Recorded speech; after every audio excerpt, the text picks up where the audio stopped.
अस्सलाम वालेकुम किसान भाइयों, खुशामदीद। आज हम आपको मटर की फसल काश्त करने के बारे में आगाही फराहम करेंगे।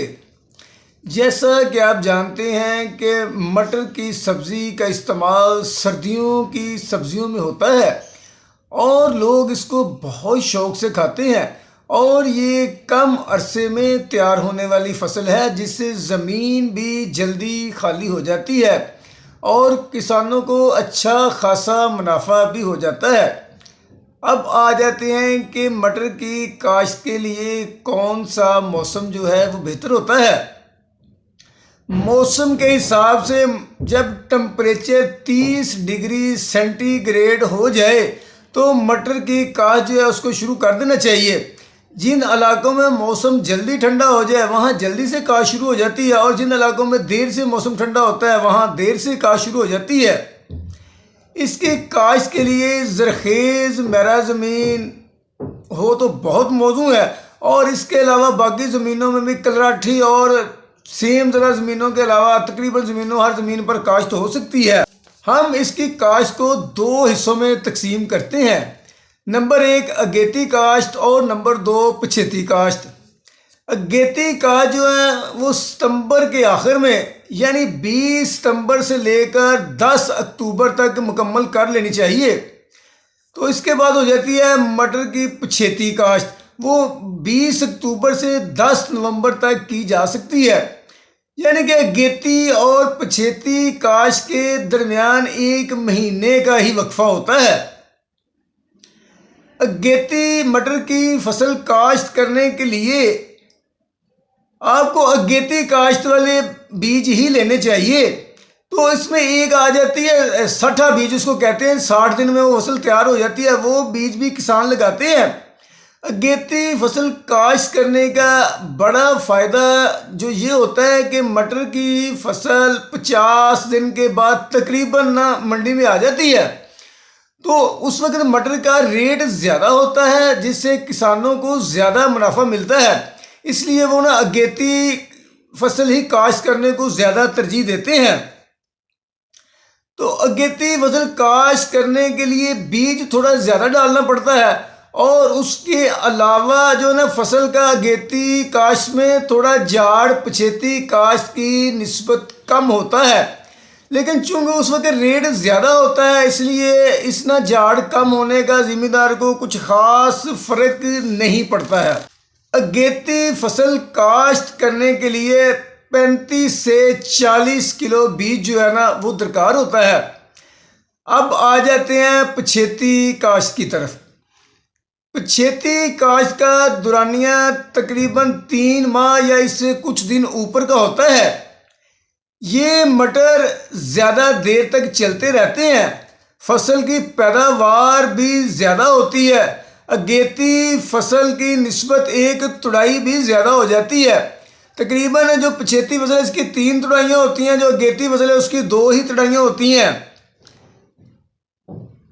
इसलिए इसके मटर की बेशुमार इकसाम है।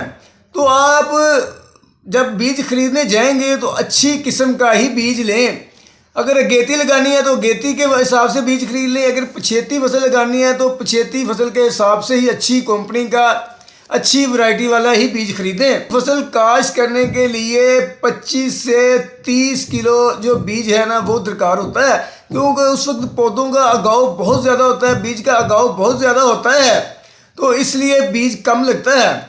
अब आ जाते हैं ज़मीन की तैयारी कैसे करनी है। हल चलाकर ज़मीन को अच्छे तरीके से नरम भुरभुरा कर लें।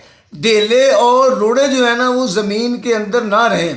अगर आपकी ज़मीन लेज़र लेवल हो तो बहुत बेहतर है, नहीं तो कम से कम लेवल तो ज़रूर होनी चाहिए।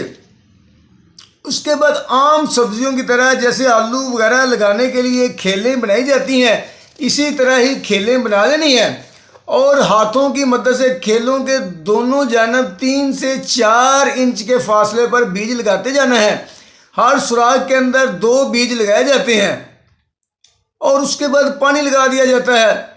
एक दूसरा तरीका भी है कि फ्लैट ज़मीन के ऊपर भी मटर की काश्त कर लेते हैं, लेकिन अब ये ज़्यादा ना इसको इस तरीके से ज़्यादा नहीं करते हैं, ज़्यादा खेलों के ऊपर ही अब मटर काश्त किया जाता है।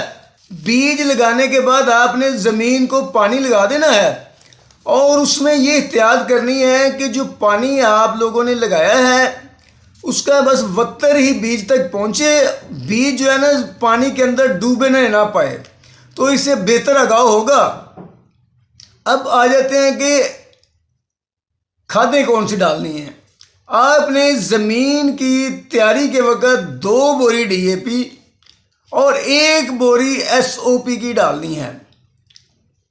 ये खादें डालकर ज़मीन को तैयार कर लें। अगर आपकी ज़मीन ताकतवर है तो थोड़ी खाद कम कर लें, अगर कमज़ोर है तो फिर इतनी ही खाद डाल लें। ज़मीन के हिसाब से आप खादों में कमी बेशी कर सकते हैं। जब फसल उग कर 20 दिनों की हो जाए तो आपने 1 बोरी यूरिया की और 1 पैकेट जिंक सल्फेट का डाल देना है, या फिर 1 बोरी ज़बरदस्त यूरिया की डाल लें। ज़बरदस्त यूरिया के अंदर जो जिंक सल्फेट है वो कोटेड होता है, उसमें जिंक डालने की ज़रूरत नहीं होती है। आप याद रखें कि 20 दिन की जब फसल हो जाए 1 बोरी यूरिया की और उसके साथ जिंक सल्फेट 1 पैकेट, या फिर ज़बरदस्त यूरिया है उसकी बोरी डालना है, उसके साथ जिंक डालने की ज़रूरत नहीं है। जब फसल फल फूल बनाने लगे, फूलों पर आ जाए, पैदावार देने लगे, तो उस वक्त फसलों को ना पोटाश की ज़रूरत होती है। तो आप आधी बोरी यूरिया की और 10 किलो पोटाश पानी में हल करके फ्लड कर दें, तो बस यही खादें हैं, खादें आपकी मुकम्मल हो गई। अब आ जाते हैं जड़ी बूटियों की तरफ। मटर की फसल के अंदर जड़ी बूटियाँ बहुत ज़्यादा उगती हैं, तो आपने जड़ी बूटियाँ कंट्रोल करने के लिए ये करना है कि जब आपने बीज लगाना है ना तो उसके बाद फौरी पेंडामेथिलीन का स्प्रे कर दें। और इसके अलावा और भी दवाइयाँ जो है मार्केट के अंदर मिल जाती हैं, लेकिन पेंडामेथिलीन बहुत मुनासिब दवाई है, आप उसका स्प्रे कर दें और उसके बाद पानी लगा दें, जड़ी बूटियाँ नहीं उगेंगी। तो इसके बाद भी गोडी तो आपको ना करनी ही पड़ेगी। अगर गोडी करेंगे, वो उसकी जड़ों को, मटर की जड़ों वगैरह को मिट्टी लगा लेंगे तो इससे फसल बेहतर होती है और उसका उगाव जो है ना खेल के अंदर की जानब होता है, तो इससे बेहतर पैदावार ना हासिल की जा सकती है। अब आ जाते हैं कि मटर की फसल को बीमारियां कौन सी लगती हैं। अगेती जो हम फसल लगाते हैं ना, इसमें ना रूट रॉट की एक बीमारी आती है और एक ना पाउडरी मिल्की फंगस की बीमारी उस पर आती है। रूट रॉट की बीमारी से ना जड़ें गल जाती हैं, तो जो दूसरी है फंगस की बीमारी है, वो पत्तों के ऊपर सफ़ेद रंग का पाउडर सा आ जाता है। जब ये बीमारी के आने का खदशा हो या महसूस हो जो को बीमारी आ रही है या फसल में पहुंच चुकी है, तो आप थायोफनेट मिथाइल या टॉप्सन एम का 400 ग्राम फी एकड़ के हिसाब से स्प्रे कर दें, तो इन बीमारियों पर कंट्रोल हासिल किया जा सकता है। उसके बाद आ जाएंगे मटर की फसलों पर सुंडियाँ भी हमला करती हैं।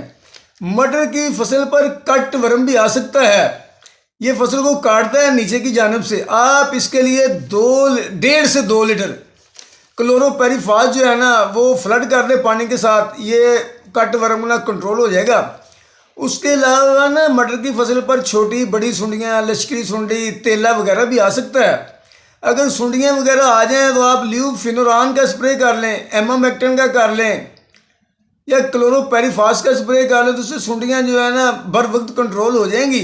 तो अगर तेला वगैरह आ जाए तो मीटा क्लोपर्ड या सीटा मैप्रेड का स्प्रे करना है, इससे तेला वगैरह भी बहुत अच्छे तरीके से कंट्रोल हो जाएगा।